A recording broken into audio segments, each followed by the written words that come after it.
Makalu is 8,481 metres and it's the fifth highest mountain in the world, and it's a very technical peak. It's more technical than climbing Everest.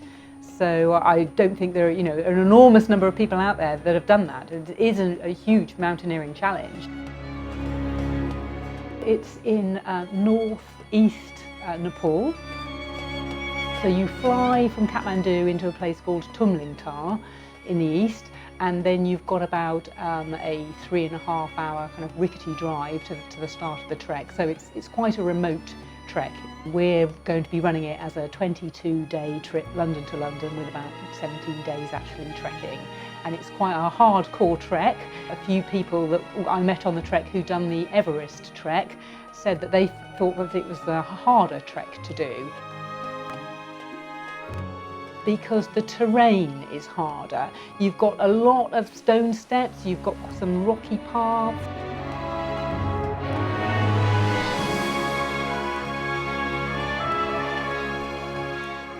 You've got some landslip areas where you've got quite narrow paths. You've got some snow-covered passes. You have one day where you cross 4 passes, 3 of which are over 4,000 metres, which is very exciting. It feels like quite a mountaineering day.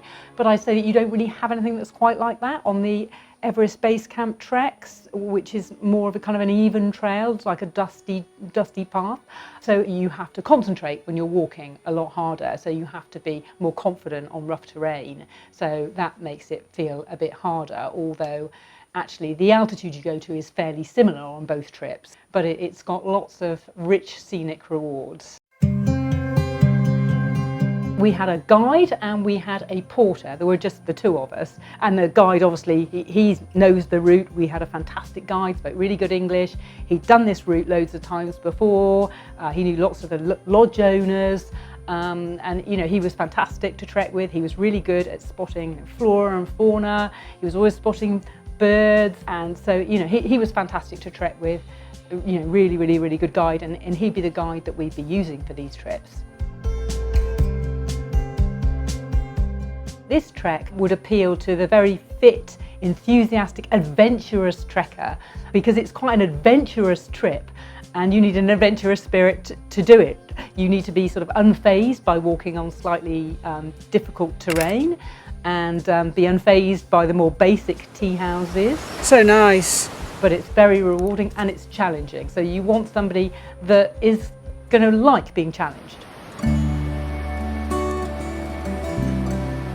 It's very much like trekking was, say, 20 or 30 years ago. Not so many people on the trek, anywhere near as many people as you'd find in the Everest region or in the Annapurna region, for example.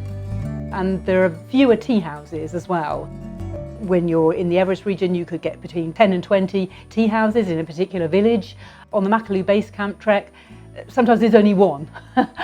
But that gives it a nice kind of feel about it, because the tea houses are much more basic, but you integrate more with the lodge owners, I would say.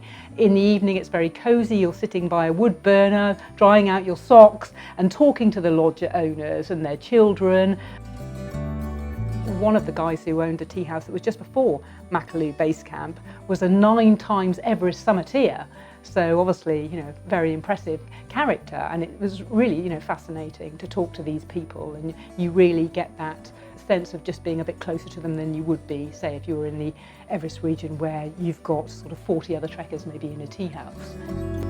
We were staying in the tea houses all the way, because you can do that now. It used to always be that you had to camp because there weren't enough tea houses, but now there are tea houses all the way up.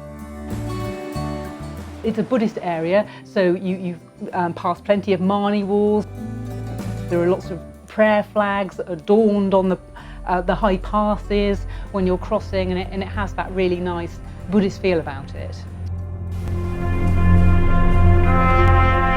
The day when you cross the 4 passes, 3 of which are over 4,000 metres, for me was one of the highlights. It was an incredibly spectacular day. There'd been a lot of rain in April this season, so that had all fallen as snow on these passes. So it really felt like this big mountaineering day. Sometimes you were crunching sort of thigh-deep snow, but it was very, very exciting. And yes, you've also got that feeling of the altitude, you've got that as a bit of an issue, but we've put good acclimatisation into the programme, so you're not leaping up to that altitude. You have had plenty of days to recover, because you could get up to the base camp a lot quicker than we did, but it wouldn't be safe from an acclimatisation point of view. We were incredibly lucky with the day that we had going up to the base camp, because that was a beautiful, crystal clear, blue sky day.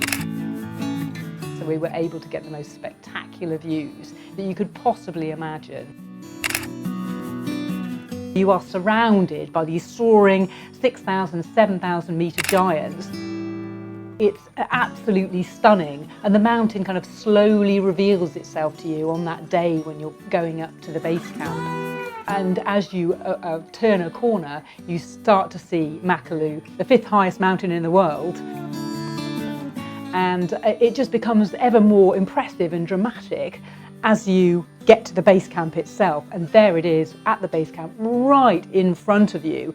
And it's so impressive. Really, really very rich scenic rewards on that trek.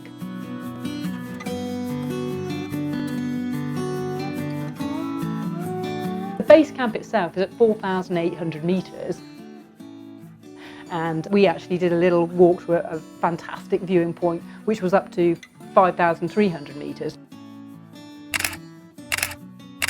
So you do obviously need to acclimatise pretty well in order to get up to that altitude. So there were 5 climbing expeditions, people who were actually going to try and summit Mount Makalu. The Indian Army expedition group, they discovered some footprints that they thought were the Yeti footprints. So that was quite an interesting discovery, and that's been a lot in the media recently. It's got to be a highlight, hasn't it? Come to Makalu Base Camp and see the Yeti.